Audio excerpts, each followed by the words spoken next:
I answered her midnight FaceTime. Then he said my name.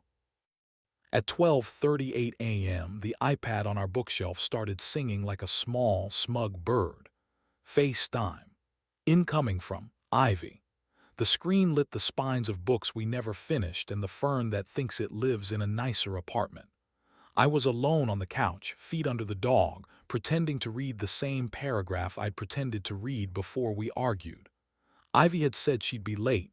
Panel, donors, the kind of evening that needs snacks and adjectives. I let it ring twice because dignity likes a beat, and then I swiped. For a second I got the ceiling of a hotel room, cornice, light fixture that believed in itself, the kind of white that costs extra to maintain. Then the screen said, connecting on another device, the way a polite thief tells you your door is already open. The call shifted, my picture-in-picture shrank to a corner. The image stabilized on the same room from a different angle. A headboard upholstered like a sentence too proud of its metaphor. A bottle sweating in a silver bucket. A man's bare shoulder entering the frame like punctuation that thinks it's the point. "Evan," he said, not to the camera, past it. The voice was warm, trained to be forgiven. "You're early."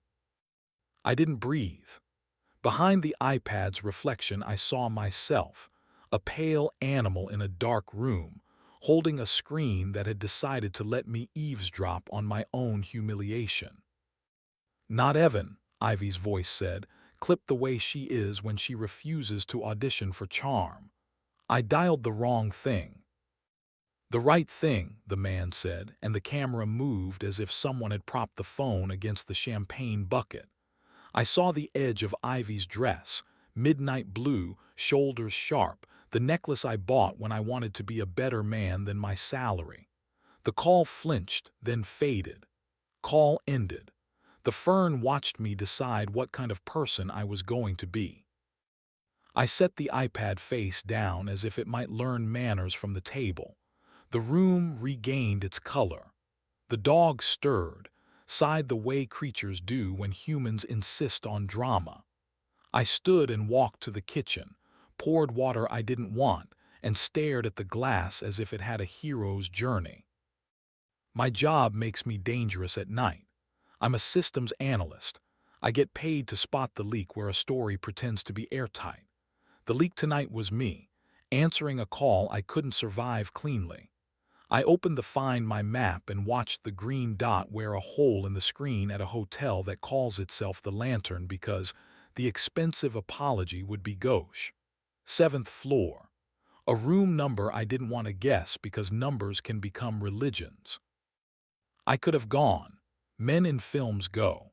They rehearse cruelty in the elevator, they deliver lines with the room key in the door. I did what the city has taught me has a better survival rate.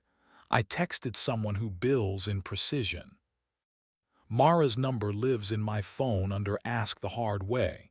We met because she once told me in a cafe that spectacle is sugar and intimacy is bread.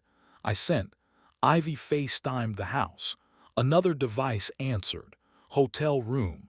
Man said my name. The 3 dots came back like she'd been expecting work. Her reply, bring the iPad, don't go to the hotel, walk to Loom, I'll be there in 10. Anna 2.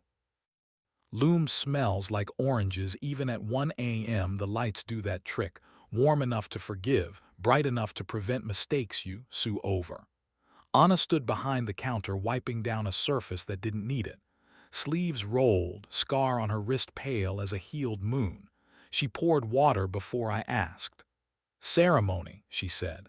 We pour, you speak. We decide if we're fixers or witnesses. Mara slid into the booth across from me, red scarf folded into compliance, a notebook flattened by a rubber band.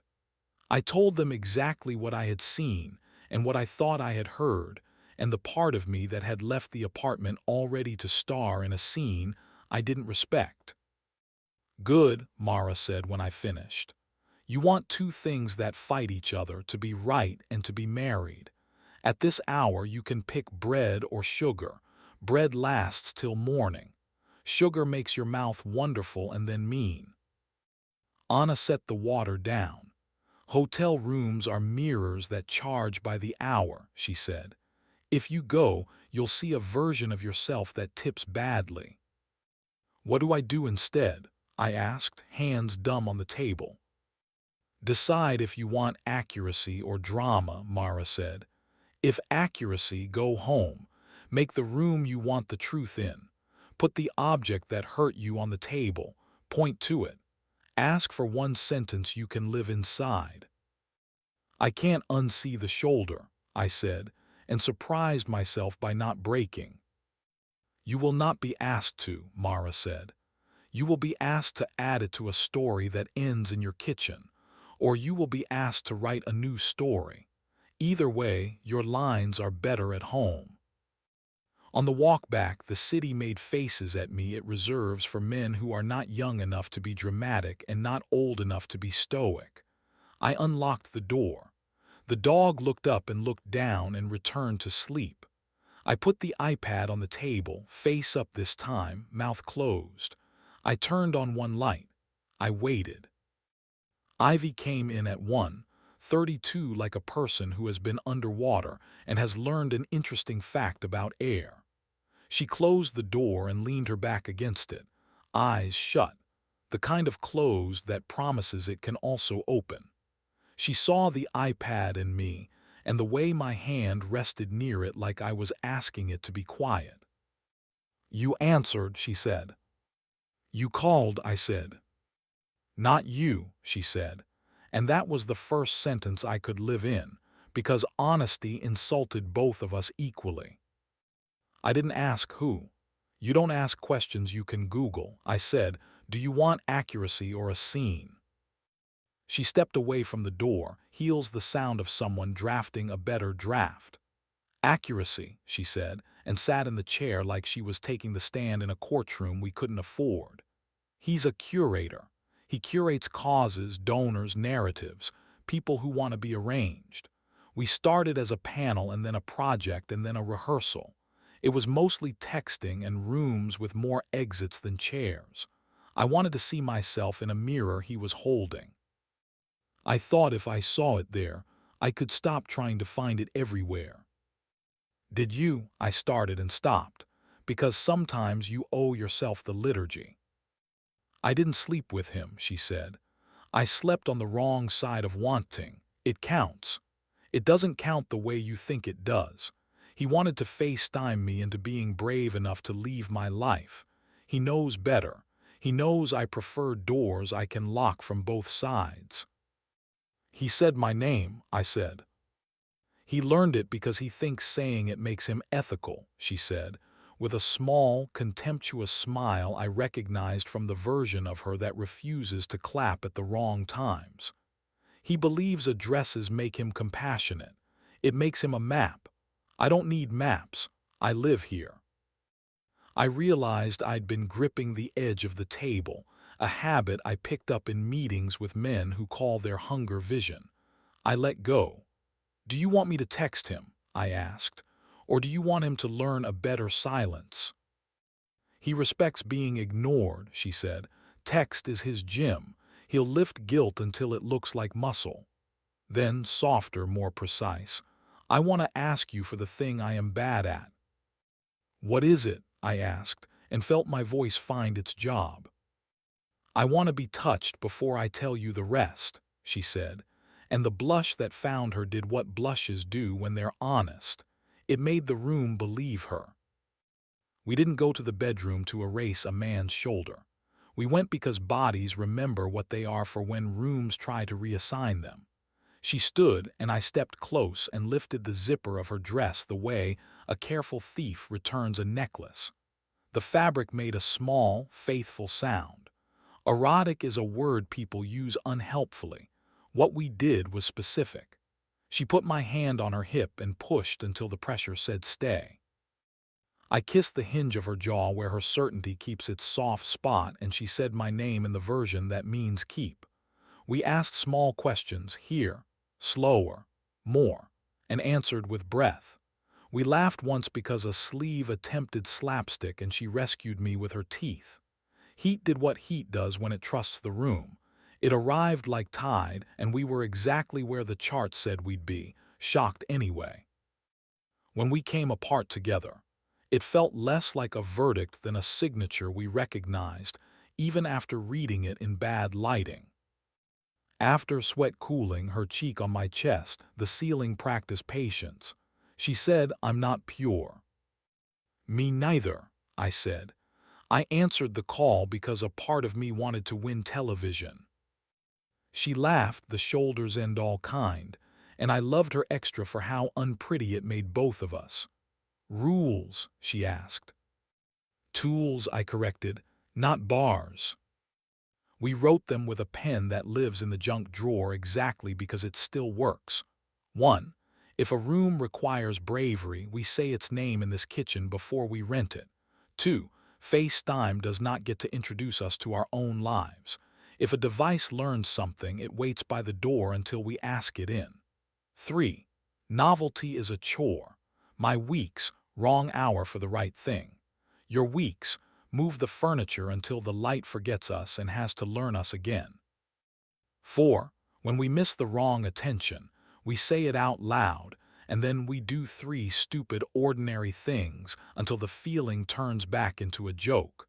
Peel oranges over the sink. Play one song to the end before anything important. Kiss in the doorway so the apartment can be proud of us. She slept. I didn't. I watched my hand rest on her back like it was a small, plausible law I could enforce. At 3:07, my phone buzzed with a message from an unknown number I already knew. "I went too far," it said. "You're lucky. She's rare." I didn't reply. Elegance is a finite resource, and I prefer to spend mine in bed. The next morning, the fern looked less judgmental. The iPad kept its mouth shut. Ivy made coffee and read me a student paragraph about truth having a shape you can only see by running your hand along the edge slowly. We kept the day. We did not keep him. A week later, I saw him outside the lantern, navy coat arranged, smile on loan, talking to a woman who wanted to be convinced of her own glow.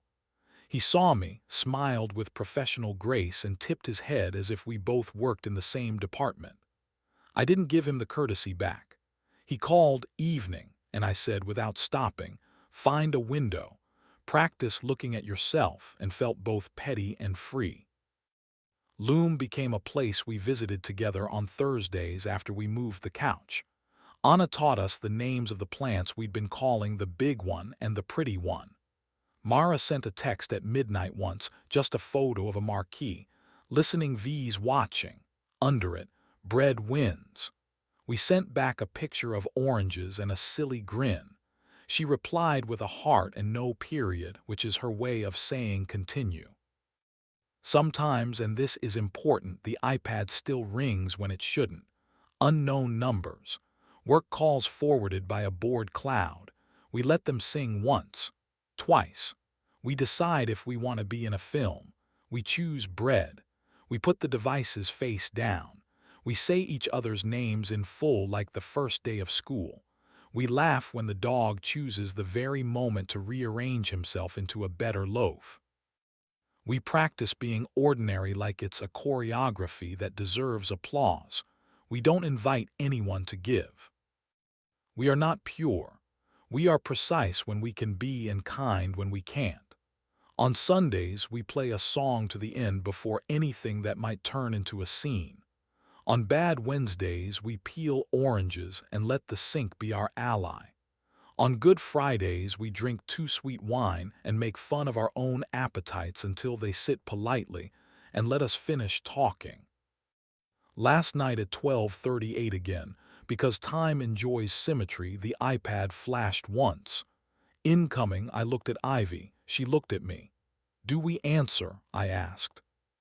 She grinned and said, "Okay, calling Evan," in the gadget's polite tone, and I said, "Put him on speaker." And she did, and my voice came from my mouth, and that was the trick we'd been trying to learn all along.